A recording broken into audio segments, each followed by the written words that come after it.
Baiklah, Assalamualaikum warahmatullahi wabarakatuh. Nama saya Nabil Valdian. Di sini saya akan menjelaskan tentang analisis pada file PBO, yaitu pada file login waktu itu. Baiklah, latar belakangnya itu dalam era pengembangan perangkat lunak modern, kualitas sebuah aplikasi tidak hanya ditentukan oleh hasil akhir, tetapi juga oleh proses pengembangannya.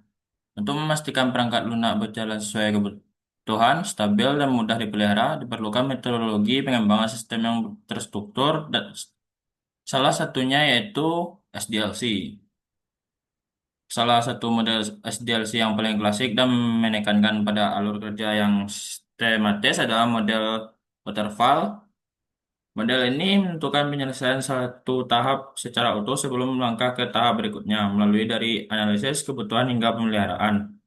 Mode waterfall atau mode air terjun adalah salah satu metodologi klasik dalam software development life cycle atau SDLC atau siklus hidup pengembangan sistem. Ini adalah pendekatan yang bersifat linear dan sekuensial di mana proses pengembangan perangkat lunak mengalir secara berurutan seperti air terjun yang turun dari satu ketinggian ke ketinggian berikutnya. Kelebihan dan kekurangan waterfall itu kelebihannya sistematis, terstruktur, mudah dipahami. Kurangannya kaku, tidak fleksibel, sulit mengakomodasi perubahan kebutuhan di tengah proses.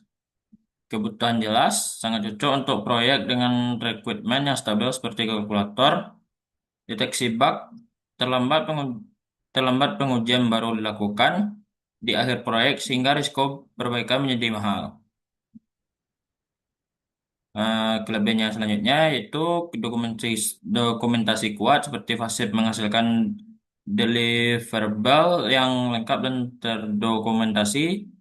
Kekurangannya yaitu lama menunggu hasil, klaim atau pengguna harus menunggu hingga akhir untuk produk yang berfungsi, melihat produk yang berfungsi. Kelebihan selanjutnya yaitu kontrol yang kuat. Setiap tahap harus selesai sebelum maju, memudahkan monitoring proses risiko kesalahan analisis di awal baru terdeteksi saat development. Baiklah, saya akan menjelaskan yang pada login tersebut. Satu, deteksi teknis, integrasi kode, implementasi fase. Masalah pada kode awal adalah redundansi atau pengulangan. Anda punya logika login di user PHP, tapi Anda juga punya file index PHP yang diniatkan untuk itu, tapi tidak terpakai. Berikut adalah kode yang sesuai diperbaiki dan digabungkan. Pertama, itu perbaikan file index PHP sebagai model atau backlogik. Di sini kita memperbaiki typo dan merapikan logika validasi agar sesuai dengan prinsip encapsulation dan dalam OOP. Data atau username atau password disembunyikan atau private dan hanya bisa diakses lewat metode. Kodenya itu PHP, bukan PHP, slash double slash, file index, class user, properties, data sensitif dibuat private, private, variabel validasi username menghasilkan string admin. Private, variabel validasi password adalah password 123. Metode untuk validasi login adalah public interface, public function, validasi login, parameter, input username, variabel input password.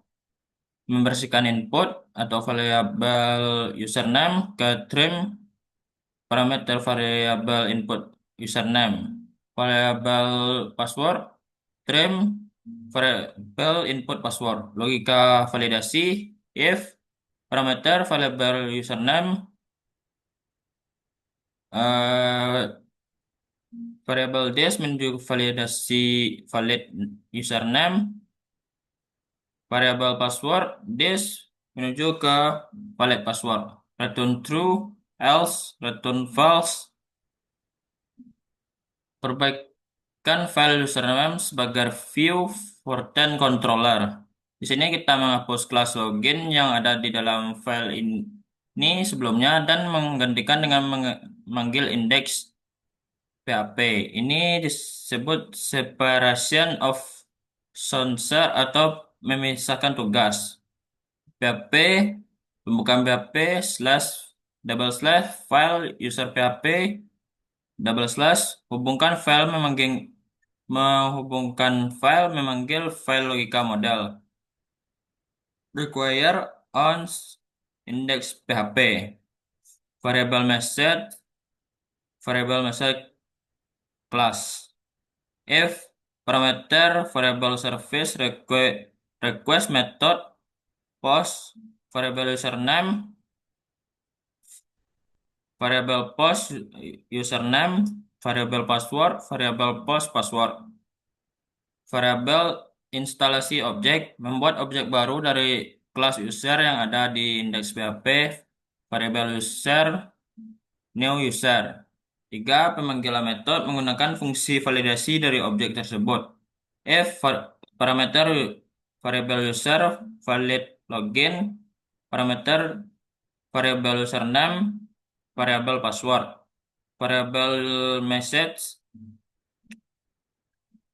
string login berhasil menggunakan kelas dari indeks PHP, variable message class sukses, else variable message username atau password salah, variable message class error. Analisis detail dalam konteks SDLC. Mengapa perubahan kode di atas penting? Mari kita lihat dari kacamata manajemen proyek perangkat lunak dalam metode waterfall atau analisis mendalam. Jika Anda menggunakan waterfall, pemisahan file ini harus sudah selesai di tahap desain atau desain sistem. Fase desain di sini arsitek sistem membuat kelas diagram. Jika diagram menunjukkan kelas user dan kelas form login terpisah, maka codingan awal Anda yang menyatukan semua di satu file akan dianggap cacat, desain atau desain flow atau bug. Konsekuensi dalam waterfall memperbaiki ini bisa mahal karena Anda harus membuka kembali fase coding yang sudah dianggap selesai, menggunakan coding ulang, lalu melakukan testing ulang secara menyeluruh atau regression testing. Konsep OP yang Anda terapkan dengan perubahan lebih detail di atas, Anda telah mempraktikkan tiga pilar OP. Modulisasi pertama yaitu modularity atau modularitas. Kode logika indeks PHP terpisah dari kode tampilan user. Jika password admin berubah, Anda hanya perlu mengedit file indeks PHP. File user PHP tidak perlu disentuh. Encapsulation atau enkapsulasi variabel validasi password di indeks bersifat private. File user PHP tidak bisa langsung membaca password tersebut. Misal, echo variabel user menuju ke valid password akan error. User PHP hanya boleh bertanya apakah password benar lewat fungsi valid login. Ketiga yaitu reusability dapat digunakan kembali karena kelas user ada di file terpisah yaitu indeks PHP. Jika nanti Anda membuat halaman baru, misal admin PHP atau profil PHP, Anda tinggal panggil require on index PHP tanpa perlu menulis ulang logika user. Baiklah, itu penjelasannya. Selanjutnya kita akan masuk ke dalam flowchart. Pertama yaitu start, tampilkan login. Apakah from di submit? Kalau iya, objek buat objek user atau user adalah new user. Ambil user nama password dari post, panggil user validasi login berhasil. Kalau tidak, maka tampilan pesan gagal atau error. Validasi true login berhasil. Kalau iya, maka tampilan pesan sukses atau di dalam kelasnya itu message class sukses. Kalau tidak, maka tampilan pesan akan gagal message class error. Baiklah, sekian penjelasan dari saya. Assalamualaikum warahmatullahi wabarakatuh.